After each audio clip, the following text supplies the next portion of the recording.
Hi guys! Welcome back! Kung naman problema kayo dahil ang hands nyo ay dry, chapped, scaly, and uneven ang skin tone, I'm gonna share with you a product na talaga namang nag-work and meron silang unique concept ng morning and night cream. So, anong product ito? If you're interested, please keep on watching the video.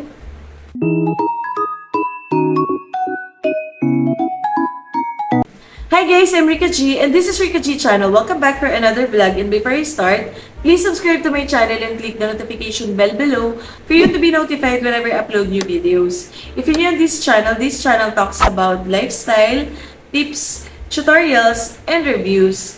In today's vlog, I'm gonna share with you a product with the unique concept of morning and night cream. So anong product itong tinutukoy ko sa intro ng video natin? Itong Kewalyn's Night and Day Cream. So sa atin guys, mas unang nanonotice yung aging natin sa neck and then sa hands. And then yung hands natin, hindi natin masyado tong natututukan ng pansin. Kasi nga ang iniisip natin is meron naman tayong sunscreen na ginagamit natin sa face natin. Hindi natin masyadong nabibigyan ng focus yung hands natin, which is mali. Kasi yung hands natin, dito nakikita yung signs of aging, and then vulnerable siya kasi manipis yung balat natin sa mga kamay natin and exposed sa mga chemicals. So, yung kamay natin yung isa sa dapat nating iniingatan and inaalagaan. So, itong hand cream na i-share ko sa inyo is hindi siya yung typical na hand cream na ginagamit natin sa market. Kasi meron siyang morning and night concept pagdating sa hand cream. So, iba yung ginagamit sa kanya sa morning. Ito yung ginagamit sa morning. Morning rose. Ayan. And ito naman yung ginagamit sa night. Ayan. So, magkaiba yung ginagamit sa morning and sa night time. So, ganito yung isang set niya guys. Dalawang hand cream yung laman sa loob, isang morning and night cream. At the back of the box nakalagay yung ingredients, yung instructions and precautions and benefits. So, i-open na natin. Yung pink on the left side is the morning hand cream, and then yung nasa right naman is yung lavender night cream naman. Yung morning hand cream meron siyang 12-hour long lasting sun protection, waterproof and sweatproof na rin. Hydrating and moisturizing, brightening and whitening effect, and SPF 25 PA+++. Yung night lavender naman or night hand cream is merong essence ng soft beads na aabsorb agad ng balat, nagre-repair ng skin barrier, fight wrinkles and resist aging, and tinatanggal yung hangnails and increase yung nail surface gloss.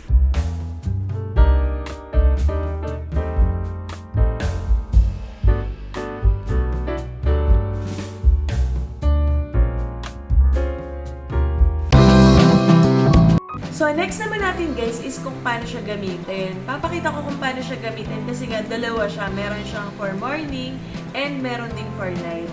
So, paano ba siya ginagamit? So, dito muna tayo sa morning hand cream. Itong sunscreen moisturizing hand cream na may SPF 25 PA+++. So, yung direction niya is maglagay lang tayo ng appropriate na amount. Massage natin evenly. Focus tayo dun sa may mga finger edges and joints. And massage natin gently until absorbed. So, ayan. I-massage lang natin. Ang ganda nito guys sa skin, hindi siya sticky, moisturize siya talaga agad. Kitang-kita unang paggamit pa lang. 12-hour long lasting protection na rin pala to guys, and waterproof and then sweatproof na rin.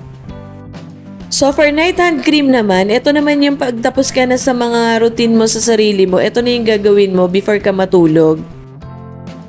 So, the same lang din sa morning hand cream, maglalagay lang tayo ng appropriate na amount sa hand natin. And ayan guys, kung makikita nyo rito, meron tong soft beads. Ayan, spread ko lang. Ayan, yung kulay red na yan, na parang maliliit na bilog.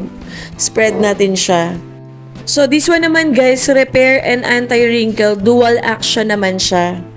So, ito yung first day na ginamit ko siya. Kung makikita nyo guys, moisturize na moisturize talaga yung hand ko rito. Yung gilid ng mga fingernails, ayan o, hindi siya dry. And ang lambot-lambot niya talaga sa skin. So, 7 days ko nang ginagamit itong dalawang hand cream na to guys. Itong morning and night hand cream. And for me, yung effect is yun. Pakita ko yung picture dito. Yung first day ng paggamit ko, yung before and after. First day pa lang ng application.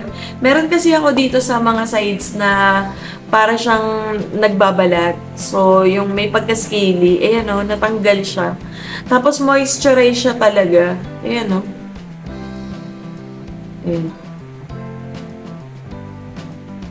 And then, nasanay kasi ako na yung hand cream talaga is isa lang yung ginagamit. Mapa morning or mapa night, isang hand cream lang yung ginagamit. Pero nag-hand cream talaga ako kasi nga, yun nga, exposed tayo sa iba't ibang chemicals.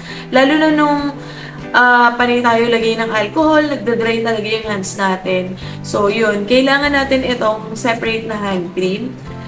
Morning and hand cream from Kewalins. I'll put down the link sa description box where you can order this hand cream. So, click nyo lang yung link and place your order. Itong dalawang hand cream na to guys, itong morning hand cream, talagang pagkapahid mo palang makikita mo talaga moisturize, lalo na yung mga gilid. Ito sa gilid ng, ayan, yung sa mga cuticle na yan. Ayan o. Tapos, ang lambot-lambot niya sa skin, na hindi siya greasy. Na parang pag pinahid mo, parang hindi ka makahawa kasi greasy. Hindi. Ina-absorb niya talaga. So, that's it guys. If you have any questions, please comment it down below and I'll try my best to answer your questions. Try nyo rin itong hand cream na ito guys from Kewalins and iba talaga yung effect ng product. First day pa lang, makikita mo na yung effect niya na namomoisturize talaga yung kamay mo. So, thank you for watching Rika G channel. Till my next video. Bye!